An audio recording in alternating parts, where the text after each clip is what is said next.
Bapak Ibu, hari ini adalah tanggal 1 bulan September, artinya catur bulan ketiga, kita masuk ke bulan catur yang ketiga, mengakhiri tahun 2024.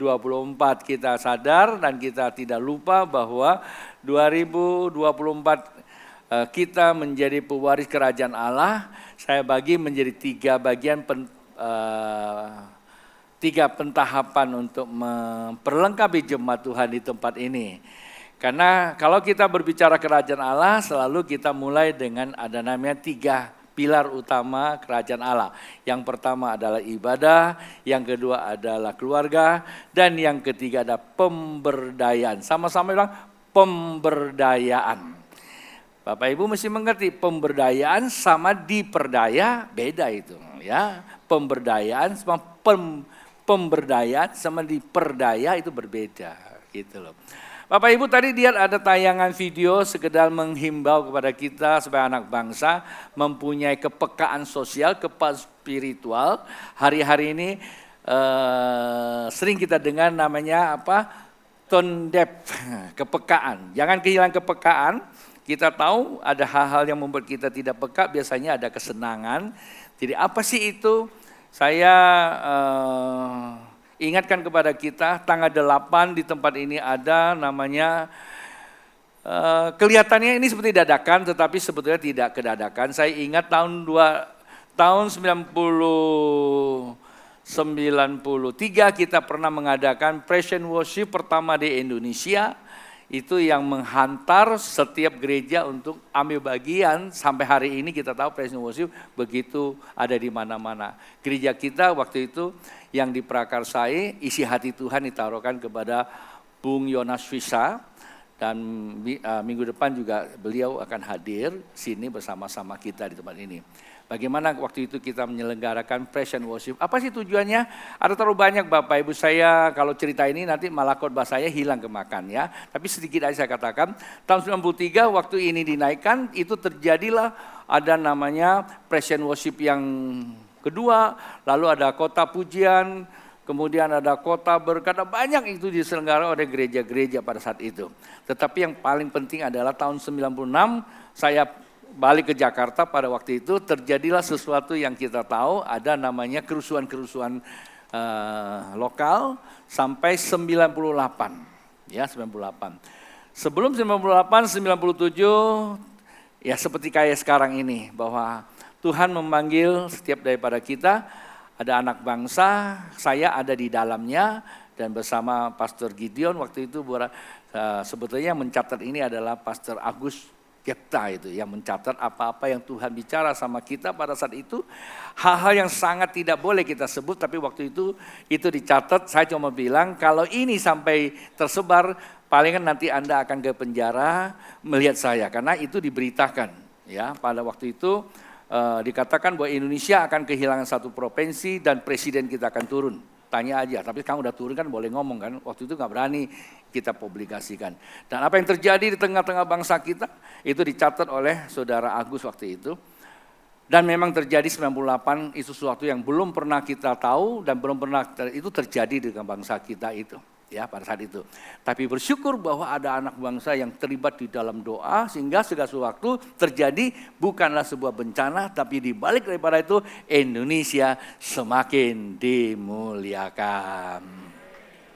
Jangan tepuk tangan, 2 kali amin saja ya. Si Indonesia semakin dimuliakan, kita tahu berjalan waktu sehingga 98 reformasi terjadi, berjalan waktu sampai hari ini. Nah, 2 pekan atau 3 pekan lalu Tuhan banyak bicara sama saya. Sebenarnya dari tahun 2022 Tuhan sudah banyak bicara sama kita tentang keimamatan. Kita harus ambil waktu untuk melakukan tindakan keimamatan. Ada banyak hal saya kira Bapak Ibu sudah mengerti. Sehingga beberapa pekan yang lalu ada satu jeritan Tuhan kepada taruh di hati saya. Bapak Ibu, setiap kita punya pergumulan. Apalagi sejak COVID. Kita banyak mengalami masalah soal ekonomi, ada sebagian belum pulih, belum lagi akibat ekonomi, keluarga dan sebagainya. Saya sebagai hamba Tuhan, itu kalau saya buka ada layar-layar yang terbuka, bahkan satu hari sampai 7 layar, sampai saya tidak bisa berdiri. Ini saya mau menyelesaikan yang mana? Kadang-kadang saya pikir, Tuhan, saya udah capek Tuhan. Saya tahu ada mandat ilahi yang Tuhan berikan kepada saya. Waktu saya berdoa untuk jemaat Tuhan, saya tahu ada jeritan-jeritan jemaat Tuhan. Ada penderitaan-penderitaan dialami oleh jemaat Tuhan. Saya berdoa untuk jemaat Tuhan, saya rasakan apa yang terjadi. Waktu saya berdoa untuk teman-teman kita yang sedang bergumul, baik keluarga, rumah tangga, saya bisa rasakan mereka. Saya berdoa untuk diri saya dan keluarga saya bisa merasakan apa yang terjadi. Tapi semua itu istilah saya standarnya biasa-biasa saja. Tapi pada waktu saya duduk melihat bangsa kita, saya melihat seakan-akan sesosok tubuh sedang menangis. Dan itu kayaknya terilhami lagunya Ibu Pertiwi.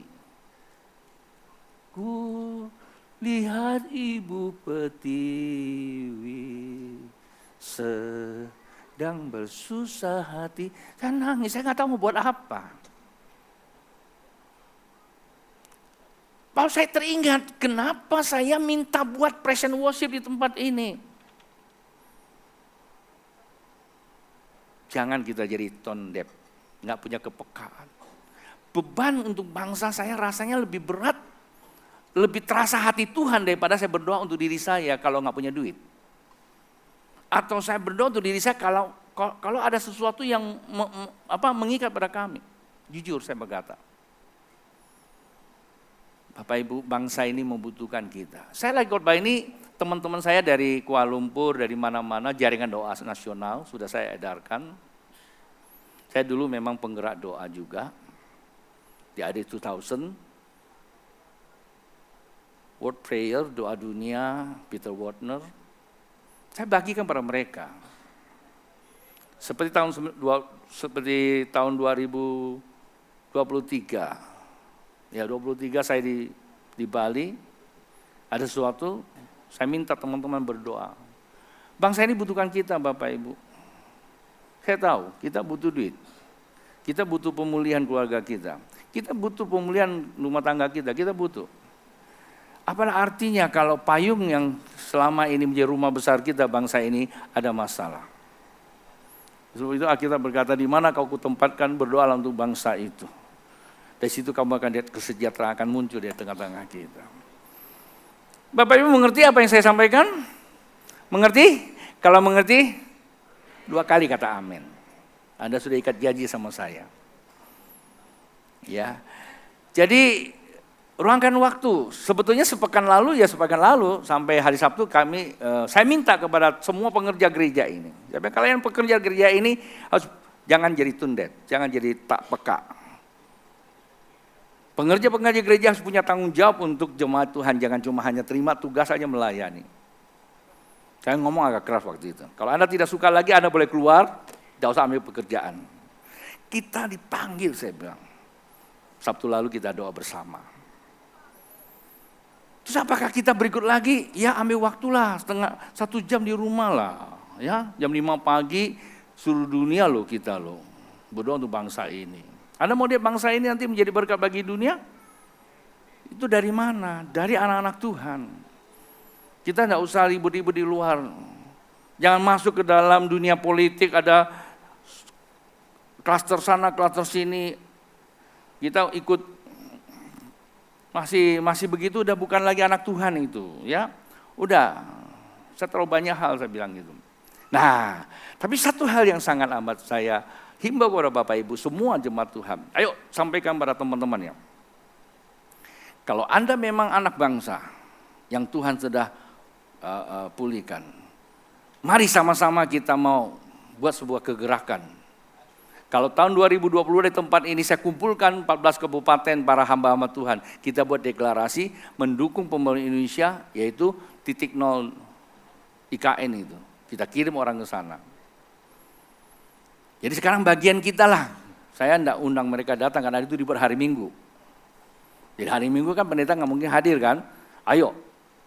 Sebetulnya saya kemarin ada kerinduan juga sih minta mereka hadir, tapi karena kita punya keterbatasan waktu, udah kita buat hari Minggu, ayo jemaat Tuhan yang ada bersama kita, sama-sama rendahkan hati kita, praise and worship bersama. Nanti saya akan sampaikan hari-hari berikutnya apa arti dari semua itu. Ya, apa arti kata praise and worship itu sendiri. Luar biasa Bapak Ibu. Ya, bangsa ini membutuhkan Anda dan saya, membutuhkan gereja-gereja Tuhan.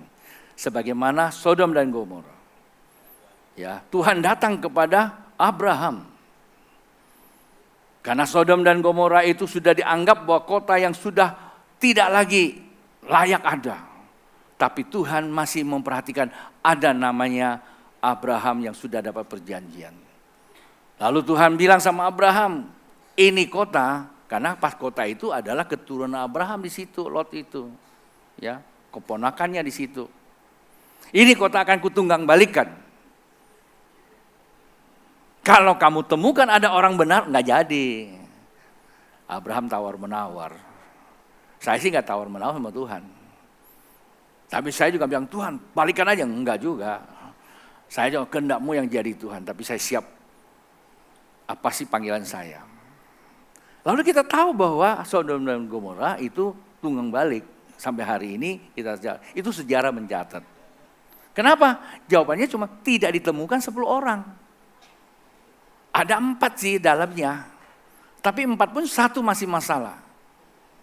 Hanya tinggal 3. 2 juga jadi masalah. Nah, itu dia. Saya cerita lagi ya. Nah, Bapak Ibu, kita tahun ini adalah pewaris kerajaan Allah. Kenapa kita pewaris? Karena kita keturunan Abraham. Kasih tahu samping kiri, Anda turunan Abraham loh. Kalau Abraham itu dimuliakan Tuhan, kenapa? Karena dia punya hati yang disebut apa? Sedekah. Ya, atau dikaiosune. Hati yang penuh kasih dan keadilan. Kata kasih itu bersentuhan dengan Bapa di sorga. Keadilan itu adalah kepekaan spiritual. Melakukan satu tindakan selalu peka. Bisa mempertimbangkan mana baik dan mana buruk, mana benar, mana tidak benar. Tidak hanya melakukan kebaikan, tapi lepas dari kebenaran. Saya biasa kalau khotbah begini suka nyerempet ke sana sini, tapi enggak lah, saya enggak mau masuk karena dunia politik lagi sedang semrautan. Saya enggak usah masuk, supaya Bapak Ibu clear ada dalam kerajaan Allah. Enggak ada amin, enggak apa-apa. Bapak Ibu, saya hari ini ajak Bapak Ibu untuk memulai 4 bulan pada bulan terakhir tahun 2024, September, Oktober, November, Desember, ya. Kita masuk kepada pembahasan tentang apa? Pemberdayaan. Siapa mau diberdayakan? Siapa yang mau diberdayakan? Untuk jadi apa? Kalau Anda mau diberdayakan, siapa yang memberdayakan Anda? Pasti Tuhan. Tuhan pakai manusia, Bapak Ibu. Ya. Pada mulanya Allah menciptakan langit dan bumi, ya, dan seisinya. Tetapi setelah itu bumi dan seisinya diserahkan kepada manusia untuk melanjutkannya. Mereka yang melanjutkannya, yang pertama mereka memiliki visi dan misinya Tuhan. Artinya maka serupa dengan dia. Serupa dengan Tuhan. Yang kedua, mereka bukan hanya serupa tapi membawa mandat Tuhan. Yang akan terima kuasa. Maka diberikan kuasa untuk menguasai bumi ini. Untuk apa? Untuk mengusaha. Kata usaha di sini adalah ibadah Bapak Ibu. Supaya apa? Supaya kehidupan menghasilkan sebuah tatanan kehidupan yang disebut kerajaan Allah. Dan kalau kita mewarisi, kita harus masuk kepada pewarisian dulu di atas itu Bapak Ibu. Maka pada poin yang keempat pemberdayaan ini. Jadi kalau bilang kerajaan Allah ada 3. Ibadah, keluarga, dan pemberdayaan. Saya tidak terlalu yakin juga sih Bapak Ibu. Ingat enggak tuh kita sudah bahas, sudah masuk ke 2 catur ya. Kita masuk catur yang ketiga. Masuk catur itu 4. 4 bulan pertama ibadah kita bahas terus di sini. Terus 4 bulan yang kedua kita bicara keluarga. Saya kalau bicara keluarga, keluarga saya dihantam. Saya bicara ibadah, ibadah kita dihantam. Sekarang saya bicara pemberdayaan. Jangan-jangan pemberdayaan saya juga dihantam. Ya hantam ada oknum jahat yang nggak suka. Supaya Bapak Ibu nanti dapatnya yang ya ente-enteknya gitu loh. Maka berdoa terus buat saya juga. Ya kan Bapak Ibu, kalau supir bawa salah, wah masuk jurang itu. Ya, jadi ingat, jadi masih banyak berdoa buat gereja, buat gembalamu loh. Ya, hari saya malah himbau. Saya banyak hal saya tidak minta Anda berdoa. Saya tahu Anda pasti berdoa buat saya. Banyak teman-teman di luar. Tapi kali ini kalau sudah bicara tentang bangsa, bicara tentang gereja untuk bangsa, perlu berdoa saya. Kenapa? Salah saya mempersepsikan firman Tuhan, masalah bangsa ini. Karena apapun alasannya, titik koneknya Kalimantan Barat, Kalimantan Timur, dan pulau-pulau lain itu sudah menjadi sebuah peta. Dan sudah kita yakini, apa yang kita yakini di bumi ini, wah surga tercatat Bapak Ibu. Kita kan bukan orang besar, bagi Tuhan gak perlu orang besar kok. Segala sesuatu terjadi Alkitab dimulai orang-orang kecil. Musa orang-orang biasa. Banyak orang biasa ya, Maria juga orang biasa. Tadi dipakai. Bilang sama samping, kamu orang biasa. Pasti dipakai. Orang luar biasa enggak dipakai, hanya luar biasa di sana. Nah Bapak Ibu, tema kali ini saya ambil dari kitab Roma. Beberapa minggu lalu saya terus mematangkan apa yang saya sampaikan supaya lebih ringkas, saya tidak mau terlalu rumit-rumit. Pagi tadi waktu saya lagi berdoa, Tuhan bicara sama saya bangun pagi tadi jam 3 kurang 15 lah, kurang lebih gitu. Saya terbangun, saya lagi merenung-renung, saya tanya Tuhan ada apa kok saya pagi begini bangun, saya capek juga kan. Saya mesti harus persiapkan khotbah dan sebagainya, khotbah hari ini. Tuhan minta saya baca buku yang pernah saya tulis. Buku Ia Kaya Supaya Kamu Menjadi Kaya. Waktu saya lihat buku ini saya kaget. Kenapa saya kaget? Kenapa? Materi yang saya mau nyampaikan sebagian besar ada di buku ini. Buku ini saya tulis buku pertama saya. Sekarang udah gak pernah tulis buku lagi. Tahun 2007, waktu saya ada di Cina, saya melihat ada gambarnya, ya. Ini gedung-gedung di Cina itu. Saya ada gambarnya, saya terkagum dengan pembangunan di Cina. Kenapa? 20 tahun, ya 2 dekade saya datang, berubahnya total. Saya bilang luar biasa ya Cina ya. Tuhan bilang, iya, mau nggak kamu mengubah sebuah bangsa yang luar biasa? Saya tanya, Tuhan bilang, waktu saya merenung, tiba-tiba ada impresi di hati saya. Ya kaya supaya kamu menjadi kaya. Saya bilang, iya Tuhan saya mau kaya. Tapi bukan arti kata kaya itu duit aja. Kaya dalam segala hal. Saya tulis buku ini, ya. Waktu saya bagikan ke beberapa orang, ada satu dokter dari Jakarta, sekolah teologi, dia minta dia mau bantu saya nulis buku ini. Waktu saya di Singkawang ketemu dia. Tapi enggak kejadian. Saya coba nulis, enggak bisa nulis. Memang saya belum pernah nulis buku, dan memang saya bukan seorang yang suka nulis gitu. Terus anak saya, ya, menolong saya, Pak, kamu tulis buku deh, anak cewek ya. Kamu tulis buku aja. Bagus loh cerita papa itu. Ya, waktu dia masih kuliah. Tapi saya coba nggak bisa juga. Tapi pada saat waktu saya disuruh Tuhan, saya selesaikan buku ini kurang lebih 3 bulan saya tulis. Nah, karena saya hampir tiap waktu ada di laptop saya tulis buku ini udah selesai, tapi saya nggak ngerti pakai laptop kan, rupanya belum dikunci gitu. Mertua saya waktu itu masih ada, nggak tahu dia ngomong apa, terus saya buru-buru nyari dia, kepencet sama saya, hilang buku ini. Satu buku hilang, saya mau nangis itu, cek gitu. Saya minta anak saya yang cowok yang memang ngerti komputer, dikocok-kocok, dibongkar-bongkar, katanya hilang semua datanya. Nggak tahu zaman dulu begitu atau enggak. Ya saya nggak datang si Asang sih, mestinya ke ahlinya juga. Akhirnya saya mulai lagi, Tuhan tolong saya. Nulis ulang. Tapi dalam 1 minggu selesai buku ini. Seberapa bagus saya tidak tahu, tapi percaya sama saya, ini buku saya tulis dengan air mata, dengan saya berdoa. Sebagian besar sudah punya, karena ini udah cetak 2 kali, dicetak pada tahun 2010 sekali lagi. Saya akan bagikan Bapak Ibu beberapa waktu ke depan. Masih bersedia bersama saya 1 jam? Masih sanggupkah Anda bersama-sama 1 jam? 2 kali ya, kalau 1 kali itu masih belum amin banget ya. Enggak lah, saya enggak akan detailkan, saya akan gantung-gantung terus bagian-bagian penting saja, karena ini padat sekali Bapak Ibu. Tapi kalau Bapak Ibu tidak ada buku ini, saya nggak tahu juga di bookstore ada atau enggak lagi pagi tadi yang nyari-nyari, karena ini sudah langka sekali. Kalau barang langka begini biasanya lebih mahal. Iya kan? Dan lengkap lagi nama saya, Insinyur Makutoni Diptiha. Waduh, saya bilang ini dulu tuh kok begitu-gituan. Kan nggak usah dibuang aja semua itu, Brother Tony Hidayat aja. Baik Bapak Ibu, kita akan baca ayat-ayat yang sudah ada di layar monitor Anda. Saya akan konstruksikan simple saja, kalau memang waktu saya cukup Bapak Ibu, saya akan mendetailkan di bagian-bagian itu. Karena sore juga saya tetap khotbahnya sama, ya, khotbah sama. Karena ini pembukaan pagi tadi sudah khotbah. Roma pasal 12 ayat pertama dikatakan demikian. Karena itu saudara-saudara, demi kemurahan Allah, aku menasihati kamu supaya kamu mempersembahkan tubuhmu sebagai persembahan yang hidup, yang kudus dan yang berkenan kepada Allah. Itu adalah ibadahmu yang sejati.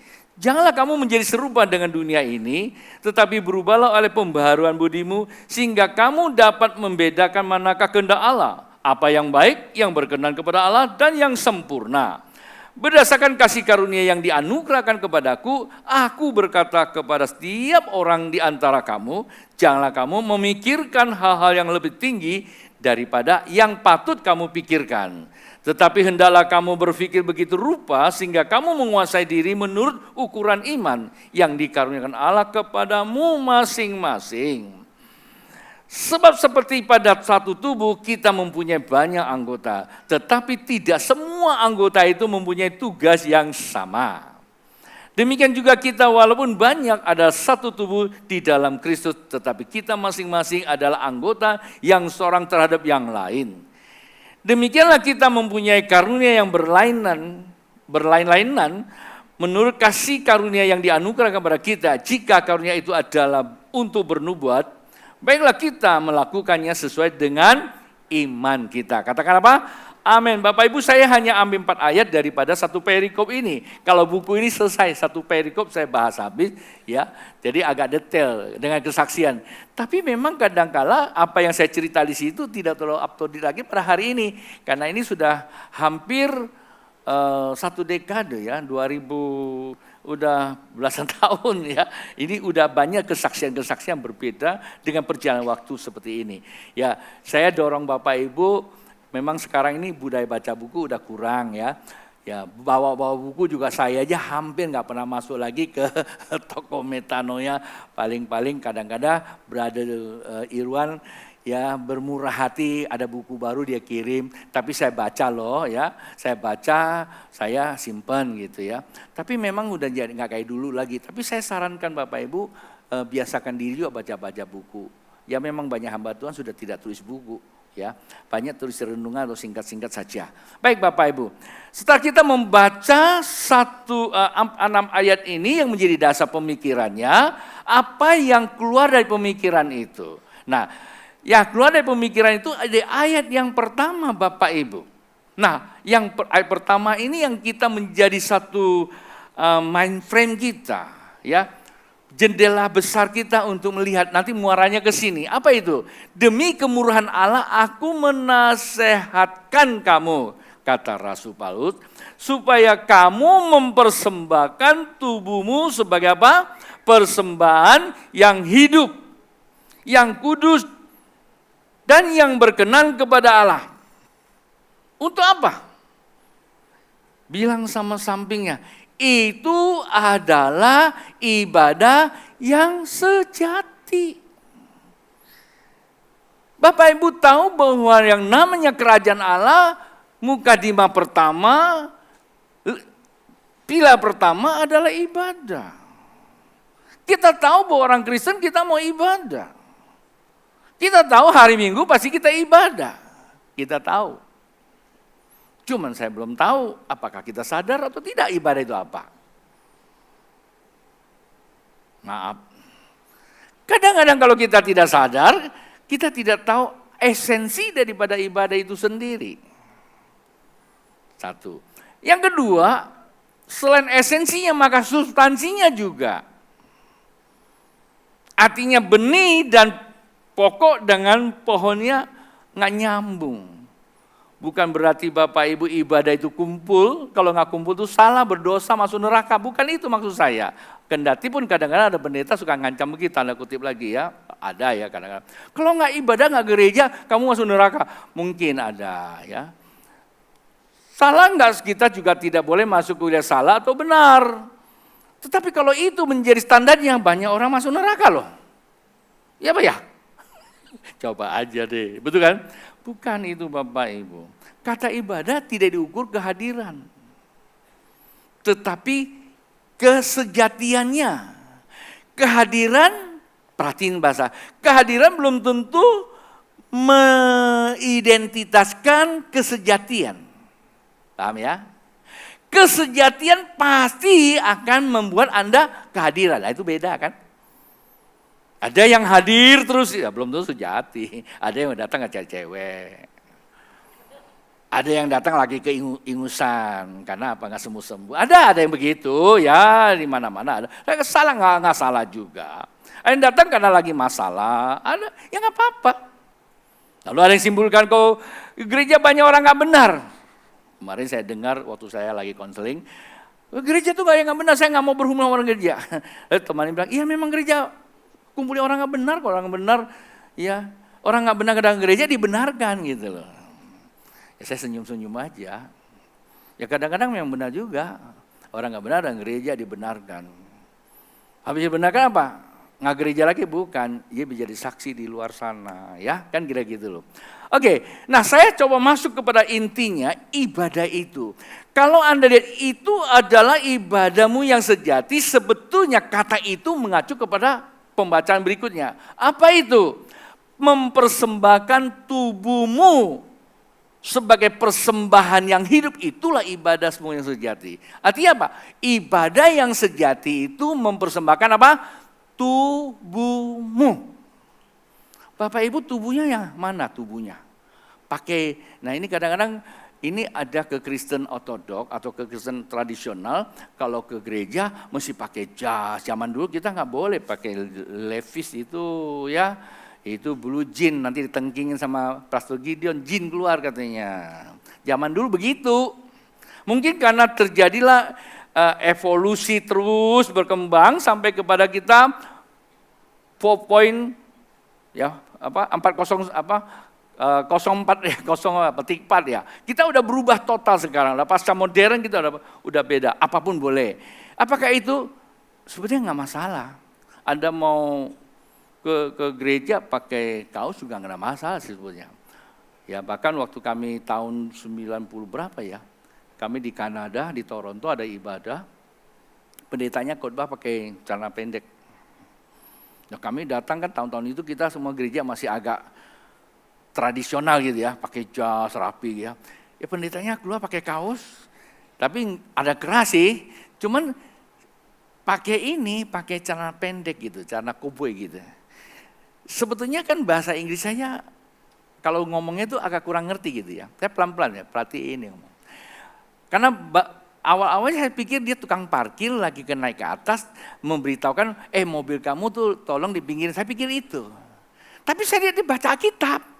Dijelasin, loh khotbah loh, bukan tukang parkir.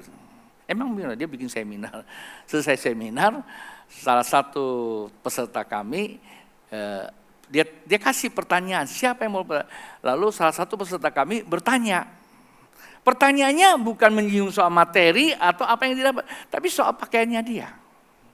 Mengapa Bapak gereja yang besar, internasional, bahkan sudah sampai jutaan orang ke situ ikut seminar, kok pengkhotbahnya cuma pakai celana pendek gitu? Apakah itu menjadi kabar baik? Mantap loh pendeta itu. Iya, karena kami tidak suruh Bapak datang untuk lihat kami pakai celana pendek. Dan kami hidupnya memang seperti ini. Tapi di mana saja, kapan saja, hati kami menjadi pemberita. Benar juga.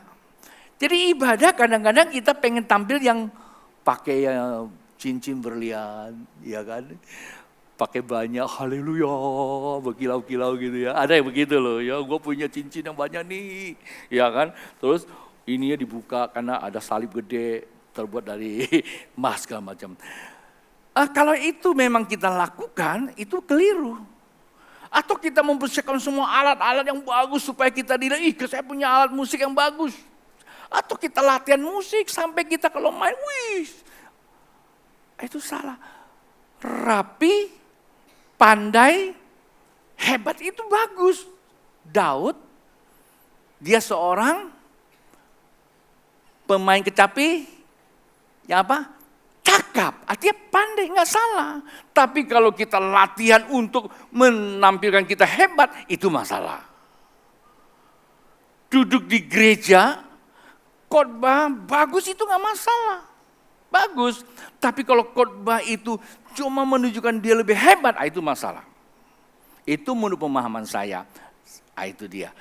Kata mempersembahkan tubuh yang baik itu sebetulnya itu pintu kehidupan kita. Tubuh adalah pintu kehidupan, Bapak, sama-sama. Tubuh adalah pintu kehidupan. Menurut Bapak, kehidupan penting enggak? Penting, buktinya aja sekarang banyak yang pilek. 2 hari yang lalu saya kena gangguan tenggorokan saya. Ya, artinya apa? Terganggu kan? Betul enggak? Sedikit kita batuk, kita terganggu. Kehidupan itu adalah tandanya kita berfungsi, kita bisa bernafas, itu kehidupan. Kita bisa berbicara, kita bisa makan, bisa dengar, namanya apa? Kehidupan. Dan itu namanya kehidupan internal. Dan kehidupan eksternal menghasilkan output. Output itu juga akan adanya outcome. Sesuatu yang diberkati. Omongan saya itu output. Outcome-nya Anda tertarik lalu ikuti omongan saya. Itu termasuk kehidupan, penting enggak?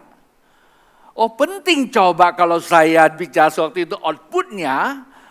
Lalu outcome-nya Anda semua ikut saya di luar demonstrasi gitu. Menurut Anda bagus enggak? Bagus dalam konteksnya. Kita nggak boleh bilang itu salah loh ya. Bagus dalam konteksnya, tetapi tidak bagus dalam konteks kita toh. Tapi terkadang bisa begitu. Mungkin kita nggak demonstrasi, tapi kita bisa membuat sebuah konspirasi di tengah kita. Gosipin orang, mencela orang, dan sebagainya. Itu namanya kehidupan. Dari mana itu semua? Halo, dari mana itu semua? Dari pikiran. Oke, dari mana pikiran? Pikiran itu sesuatu yang netral. Pikiran itu bagian daripada jiwa. Pikiran, perasaan, dan kehendak itu jiwa. Itu sebuah energi, sebuah kekuatan, dan itu bukan benda.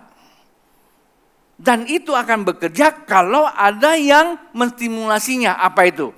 Itu namanya tubuh. Maka tubuh ini menjadi jendela atau pintu. Contoh ya. Tubuh ya, pintu membuka manusia batin itu ada jiwa. Tubuh adalah manusia lahir, jiwa adalah manusia batin, di dalamnya ada roh. Oke, manusia batin itu netral. Ya, netral. Tetapi yang mempengaruhi adalah manusia tubuh. Sekarang Anda ngeliatin saya bicara, artinya apa? Pintu yang dibuka, jendela yang dibuka hanya berbicara soal firman Tuhan. Sekarang saya bicara sama Anda. Di Gajah Mada sekarang ada banyak toko-toko jual kue apa? Anda sudah tahu toh? Bahkan Anda bilang, kue bulan nih. Ya kan betul kan? Benar.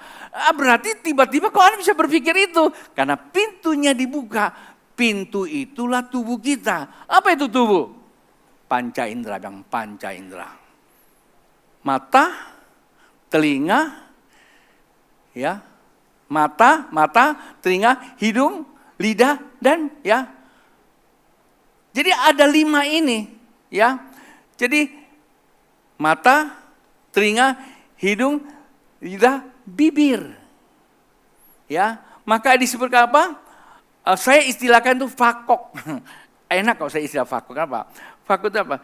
Visualisasi, ya kan? Visual itu melihat, ya kan? Kemudian auditori, itu auditori.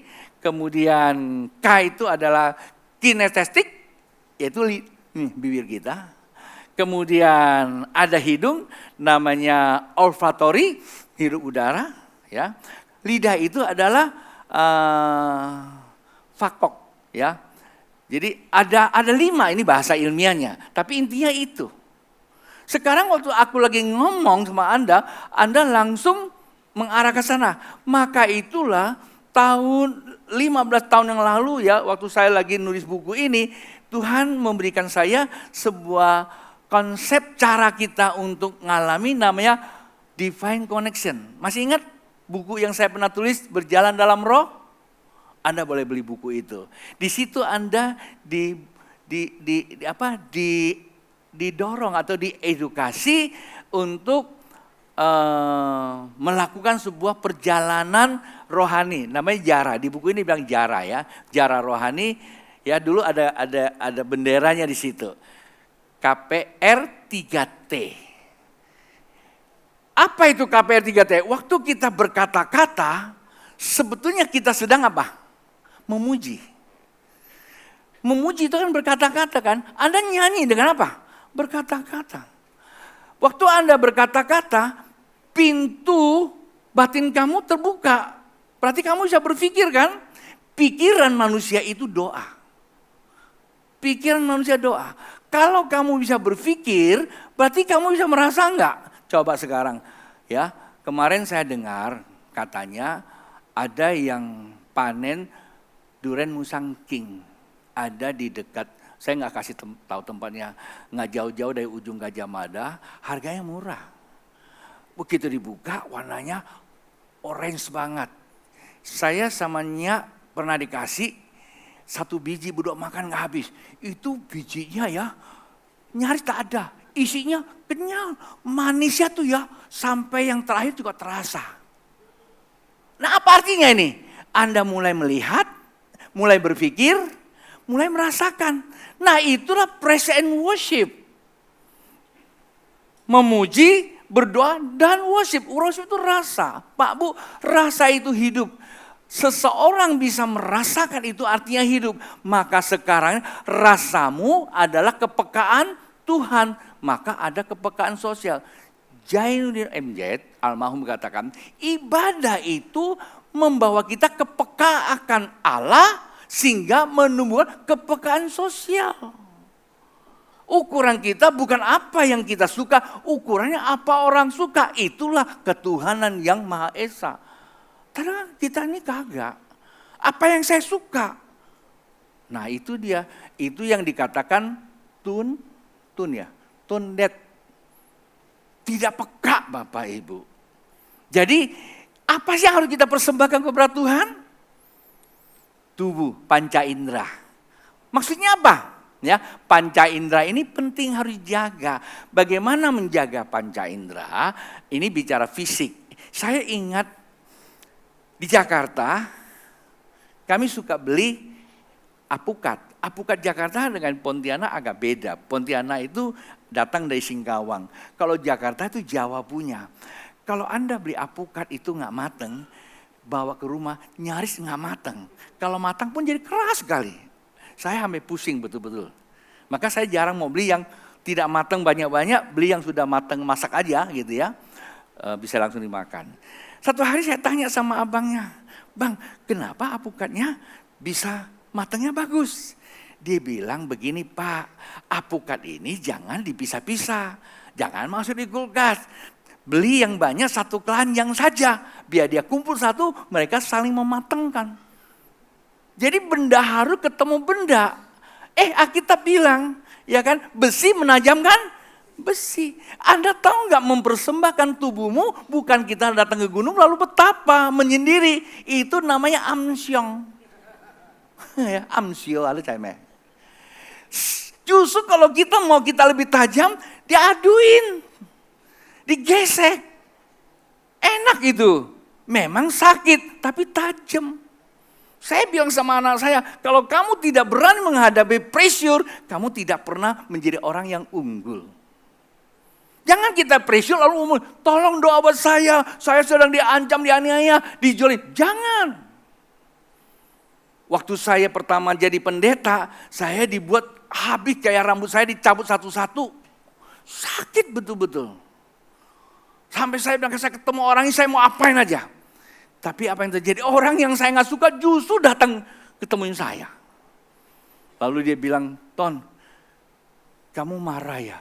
Iyalah, begitu masa gak marah. Dia bilang, kamu mau jadi hamba Tuhan gak? Iya. Kamu harus siap dipatahkan. Kamu akan jadi unggul. Bapak Ibu, kalau Bapak Ibu lihat saya hari ini ada di sini, saya katakan itu kemurahan Tuhan karena doa Bapak Ibu. Kamu kira tidak banyak tantangan, baik fisik, kesehatan dan macam-macam nano-nano Bapak Ibu. Nah ini bicara tubuh, bagaimana tubuh ini bisa menjadi eksis untuk Tuhan, maka harus ada ritualnya. Tahu ritual ya? Kalau spiritual itu ada roh dan ritual. Ritual itu perbuatan fisik. Ritual itu kayak kita begini, ketemu, ngobrol-ngobrol, kadang-kadang salah ngomong, bisa saling menyakiti. Saya bilang sama jemaat Tuhan, tiap tahun saya minta ampun deh. 1 tahun gak tahu berapa ribu saya ngomong. Enggak semuanya menyukakan Bapak Ibu. Pasti ada yang melukai Bapak Ibu. Ya Pak ya? Ketika Bapak Ibu terluka dengan saya, pintunya terbuka. Pikirannya mulai ya. Apa yang kau terima itu menjadi ukuran buat diri kamu. Maaf ya saya gunakan bahasa. Sekali waktu saya pernah membuka pintu saya, lalu pikiran saya, manusia batin saya mulai berpikir tentang diri saya. Tuhan bilang, diri kamu bukan apa yang kau lihat. Diri kamu adalah apa yang saya beri kepada kamu. Saya bilang, iya bodoh banget. Saya kok mau dia ngomong, Bapak itu kalau khotbah bolak-balik. Bapak itu khotbah 1 tahun itu aja. Bapak itu begini, waktunya panjang. Saya sekarang pengen gak mau khotbah loh. Tanya. Tuhan bilang sama saya, jangan kamu ditentukan orang yang tentukanlah diri kamu. Karena kamu saya utus, saya urapi kamu, sampaikan firman Tuhan. Waduh, saya bangkit lagi, jadi strong. Kadang-kadang kalau dengar begitu, kaget loh. Iyalah kalau dibandingkan dengan orang yang pandai orasi kan saya gak mampu. Turunkan minyak, turunkan harga, saya gak bisa, bukan tipe saya. Ya kan? Tapi itu kejadian Bapak Ibu. Maka saya selalu bilang sama anak-anak saya, sama teman saya, diri kamu ada diri kamu. Yang menentukan kamu ada kamu. Pintu kamu buka untuk siapa?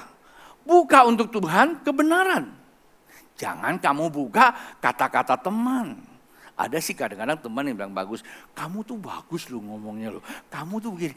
Kita jadi gede kepala. Itu juga gak benar. Berkesesuaian dengan kebenaran. Nah ini bicara tubuh. Apa itu tubuh? Panca indera. Ya, pendengaran, penglihatan. Kadang-kadang lihat ada orang, sini kita udah mulai terbuka, kita pikir, jangan-jangan dia lagi ngeliatin gua, gak suka sama gua. Kan begitu. Kalau pikiran kita, manusia batin kita terima, perasaan kita mulai jalan. Perasaan kita, kalau pikiran sudah mulai kita tangkap, perasaan kita sudah jalan, emosi kita itu negatif. Emosi itu ada energi yang berkesesuaian dengan apa? Kimia tubuh kita. Pasti kita juga ngomong. Ya Pak ya? Pasti kita ngomong. Apa yang kau ucapkan dari mulutmu, itu berasal dari hatimu. Apa yang berasal dari hatimu, dari pikiranmu. Apa yang dari pikiranmu, berasal dari apa yang kamu dengar, apa yang kamu lihat, apa yang kamu alami. Dan semua itu bukanlah kebenaran. Dan itu merupakan apa? Kehidupan yang bersifat dinamika. Dinamika. Paham Bapak Ibu? Nah, itulah sebabnya kita perlu buka layar ini selebar-lebarnya. Minggu ini hanya trailernya aja, reviewnya aja. Minggu berikut baru kita khotbah ya. Ada 4 poin Bapak Ibu. Yang pertama, kalau pembacaan tadi itu, yang pertama itu berbicara apa? Mengerti kehendak Allah. Mengerti kehendak Allah. Bagaimana mengerti kehendak Allah? Anda boleh baca buku ini sebelum saya khotbah. Yang kedua, hidup oleh iman. Seringkali dengar toh hidup oleh iman. Yang kedua, hidup oleh iman. Carilah pengertiannya, baca buku itu, atau Anda baca-baca kitab. Yang ketiga, hidup menjadi tubuh Kristus. Seperti apukat. Dia nggak akan mungkin jadi alpukat yang matang kalau dia nggak kumpul sama alpukat. Saya tanya, Pak, boleh nggak saya gabung sama pisang? Busuk nanti dia. Ya, kasih tahu sama sampingnya, jangan sembarang bergaul. Pergaulan buruk bisa merusak kebiasaan baik. Oh, saya nggak bergaul loh. Multimedia itu adalah pergaulan kamu yang lintas budaya itu. Orang lebih mudah mengkritik orang daripada dia menerima kenyataan dirinya, kan betul nggak? Jadi tubuh Kristus, nanti kita mau bahas sama-sama. Dan yang terakhir, berfungsi dalam kasih karunia. Pak Bu, mengapa kita sulit bertumbuh, sulit diberdayakan? Karena satu itu, nggak mau berfungsi dalam kasih karunia. Yang dia mau cuma kalau dia suka. Saya lagi ngajar, Bapak Ibu suka, Bapak Ibu akan terima pelajaran saya. Pak Bu, kata suka berarti sudah tahu, itu udah punya, ngapain lagi? Ngerti nggak? Sesuatu yang saya sampaikan tiba-tiba Bapak, oh ya saya tahu, berarti sudah punya, ngapain lagi? Satu hari, saya dikasih buku sama senior saya, Om Yos almarhum. Dia kasih buku segitu tebal. Buku itu tulisan Kenneth Hagin. Saya baca buku itu nggak ngerti-ngerti. Susah ngertinya. Saya bilang, Pak, saya nggak ngerti buku itu. Terus kamu biasa baca buku apa? Saya baca buku Whitman. Whitman dia ada seorang insinyur, dia seorang teknikal juga, seorang teknokrat. Dia orang-orang hebat. Bukunya enak dibaca. Iyalah, yang kamu baca sesuai dengan otak kamu. Maka kamu hanya sesuai dengan otak kamu sendiri. Coba kamu baca buku yang tidak sesuai otak kamu, tetapi itu sesuai dengan kebenaran. Paham nggak Bu saya? Kalau kita mau difungsikan, kita harus rela terima sesuatu yang kita tidak ngerti. Kalau yang nggak ngerti itu bosan. Saya dulu nggak bisa makan pecel lele. Nya itu suka makan pecel lele. Saya bilang yang benar aja lele kalau dibikin pecel. Kecuali Samuel lah ya. Sorry Mel, kalau ada orang nyeletuk lagi saya. Ya kan? Mereka suka pergi makan pecel lele. Satu hari saya lagi mau pergi konferensi di Malang, tapi karena saya putuskan nggak jadi karena ada sesuatu, saya kembali ke Jakarta bertemu dengan senior saya, dia lagi makan. Terus saya laporan tentang keadaan saya, lalu ngomong-ngomong, Ton mau makan nggak? Makan apa? Dia keluarin, dia nggak bilang pecel lele, ikan goreng. Dia nggak bilang pecel lele, kalau pecel lele langsung saya nolak kan, saya makan, enak. Saya bilang makannya enak, iya ini pecel lele. Oh, rupanya selama ini pecel lele itu enak, saya belum pernah makan. Saya sering nolak, bertahun-tahun saya nggak pernah mau makan sama istri saya. Begitu saya makan itu enak, saya langsung bawa Pak lelenya, ya sebut lelenya makan. Saya pulang, Pak Yosep makan yuk. Kata Pak Damin sama Pak Rome yang agak lucu. Suku makan suku dia bilang. Ini guyonan.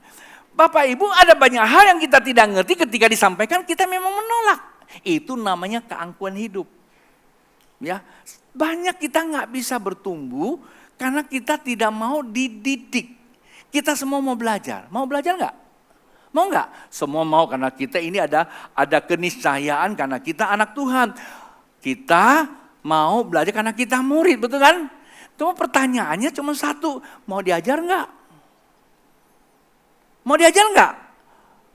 Semua kita juga mau. Begitu diminta doa jam 5 pagi semuanya.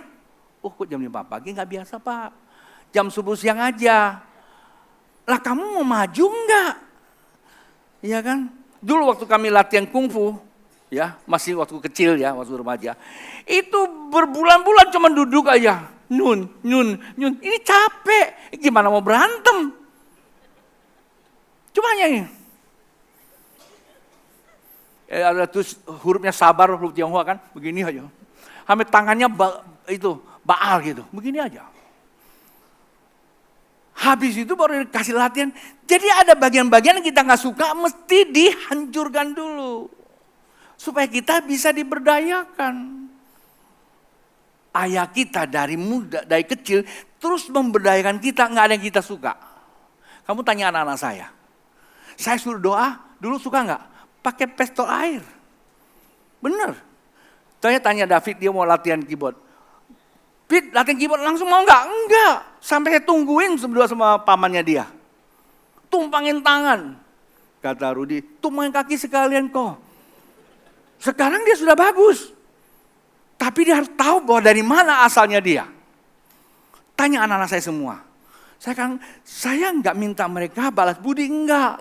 Itu kewajiban kami. Fit, kamu situng papa, enggak. Yusa, Elsie, Evan, enggak. Itu kewajiban kami, itu kasih karunia. Kamu dapatkan tapi muliakan Tuhan, tapi jangan sombong. Memang papa nggak bisa seperti kayak kalian. Tapi kalau kamu mau menang, papa di bawah kalian, kalian amsyong saya bilang.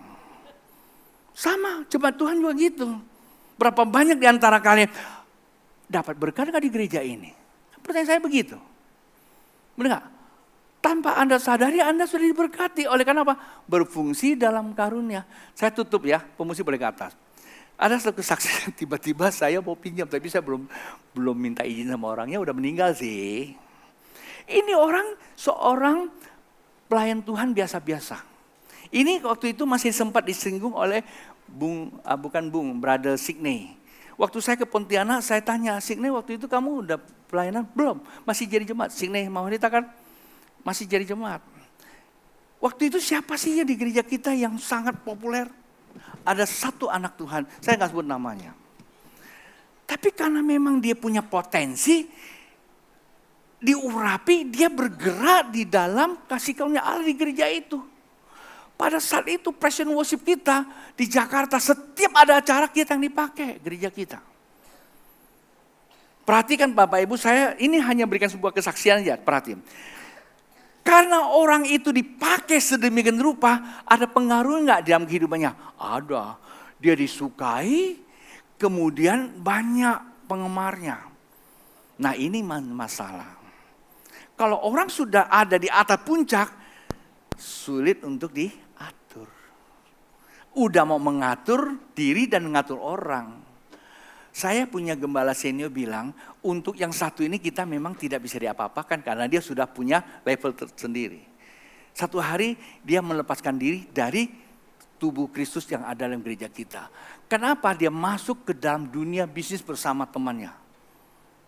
Dan terjadi diberkati luar biasa. Benar luar biasa. Saya kaget. Dia menguasai berbagai bisnis karena memang udah terjadi nama.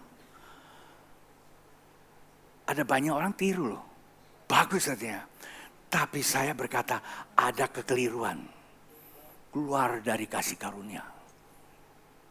Dan benar. Beberapa waktu yang lalu. Bisnisnya selesai.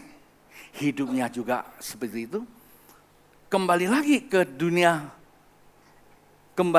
dunia pelayanannya. Dan saat itu saya lihat Benny Panjaitan duduk di situ. Tahu? Terlambat sudah kau datang, sampai matinya dia tidak dapat difungsikan sesuai dengan kemuliaan Tuhan. Saya cuma cerita satu hal ini, banyak kejadian-kejadian seperti itu Bapak Ibu.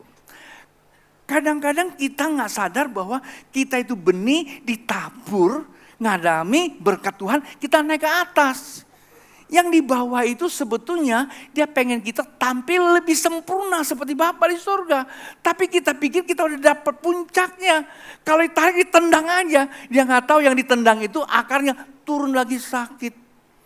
Bilang sama samping kiri, hati-hati kehidupan ini. Baik belum tentu benar, tetapi benar pasti baik. Kalau Anda mau pengen yang benar dan baik, maka baca buku ini. Sudah gak jual lagi sebetulnya. Habis sebetulnya. Tapi mari tanggal 8 di tempat ini. Kita ngalami Tuhan lah ya. Kita sama-sama enggak tundep lagi. Kita sama-sama Tuhan, saya mau berdoa untuk bangsa ini. Saya mau lakukan sesuatu. Kalau Tuhan, ketika saya bergerak dalam kasih karunia, Tuhan ingin saya menjadi penginjil, ya penginjil lah. Nggak usah lagi neko-neko. Ya, Bapak Ibu, kita mau perjamuan kudus. Sebetulnya waktu saya bertobat, cita-cita saya cuma satu. Jadi bendahara Tuhan. Saya punya perusahaan, saya punya cabang. Saya pengen seluruh Indonesia tuh saya bisa menggerai, bisa membantu para hamba Tuhan. Itu kerinduan saya pertama. Benar ya? Saya udah mulai cita-cita nanti kemana, nanti. Tapi itu bukan kasih karunia saya. Kasih karunia Tuhan kepada saya harus jadi orang yang diremukkan, jadi hambanya. Sehingga saya mulai satu persatu, saya lepaskan kerjaan saya nggak malu-malu bilang, sehingga saya turun jadi nol lagi. Betul-betul nol. Saya ada masuk ke Kalimantan Barat ini. Nah Bapak Ibu, sampai saya menjadi hamba Tuhan, godaan untuk saya ambil bagian di dalam dunia bisnis adalah terlalu banyak. Teman-teman selalu datang minta tolong, nggak usah terlibat, yang penting nama lu biar pakai. Pak Bu, saya punya biodata sama saya punya sertifikasi, itu cuma kasih aja 2,5% satu proyek loh.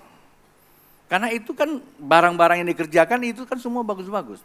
Seperti Puspitek, Nurtanio, yang sekarang Ilham itu, ya Habibie, kerjaan kami, BI dan sebagainya, Pontianak, Kapos Peles ya.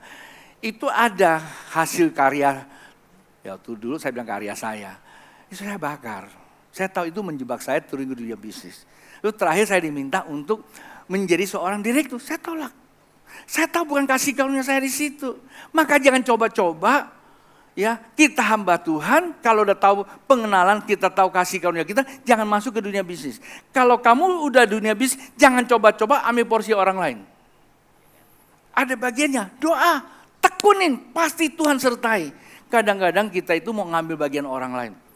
Ya, saya mau katakan kepada Bapak Ibu, di dalam perjalanan paket ini, kalau Bapak Ibu tekun mengikutinya, ada hal-hal yang Anda dibukakan, Anda ngeri banget. Tapi jangan takut, ngeri karena kita tidak tahu, tapi begitu tahu, kengerian itu menjadi kemuliaan buat Allah kita. Tuhan memberkati. 2 kali amin, jangan tepuk tangan. Oke, bagi Budi. Seru sih tepuk tangan. Cuman kalau tepuk tangan kan biasa ya dapatnya ya. Kalau amin itu kan Anda dapat berkat ya gitu loh. Bapak Ibu, kita akan perjamuan kudus. Khotbah saya belum selesai, itu cuma hanya garis besar. Sore saya masih khotbah sama, ya, karena saya mau nanti pengkhotbah berikutnya dia bisa nangkap sesuatu, dia bisa bagikan kepada kita semua.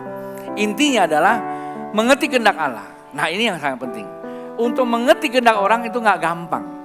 Kalau kita mengerti kehendak Allah, pasti iman kita benar.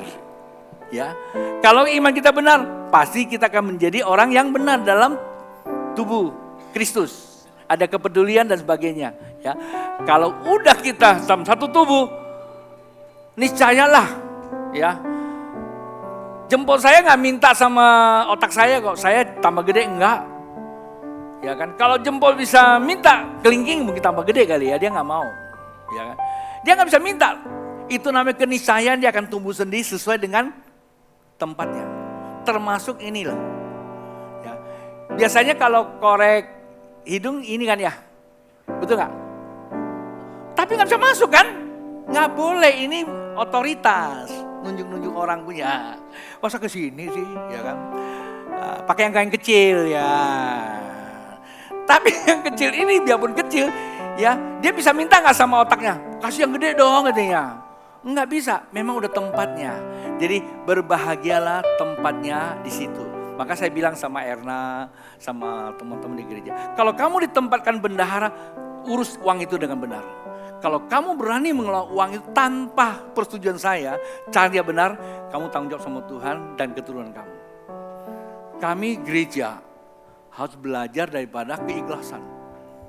Memang ada satu statement saya kadang-kadang kurang enak. Gereja nggak boleh punya uang. Tahu saya di mana-mana kalau ada uang pasti keributan. Kalau ada uang keluarin misi. Maka memang jadi begitu. Uang kemana? Uangnya ada di BCA aja saya bilang. Uang saya ada di BCA. Benar. Karena BCA itu bapak saya punya. Bapak di atas segala bapak. Hanya masalahnya pinnya itu. Enggak selalu sama. Kemarin BCA kasih saya pin. Buka banyak keluar. Rupanya saya pikir banyak keluar. Puji Tuhan, nggak taunya banyak keperluan, habis lagi. Nyak bilang, kemana uang itu? Tanya aja tuh. Keluar semua. Itulah saya sampai hari ini saya bilang. Om Yos sampai meninggal, dia punya uang pensiunnya 700 juta. uang bensinnya dia, itu dikeluarkan habis sampai dia meninggal. Pak Marsudi ngomong saya, Ton, 1 sen kagak ada. Saya bilang sama teman-teman, kalau Anda mau jadi anak Tuhan harus berani seperti itu. Kalau kamu takut hari depan karena uang, kamu akan susah hari depan karena uang. Ngerti nggak? Kalau Anda mempersiapkan diri untuk hari depan karena uang, Anda akan susah karena uang. 32 tahun saya di Pontianak, saya tidak pernah mengatakan saya susah karena uang. Sampai hari ini saya sukses karena uang. Ya, karena Tuhan yang buat saya sukses. Maka Psalm 21 Success Community itu harus dikembalikan. Ya, dulu kita masuk ke wilayah yang berbeda.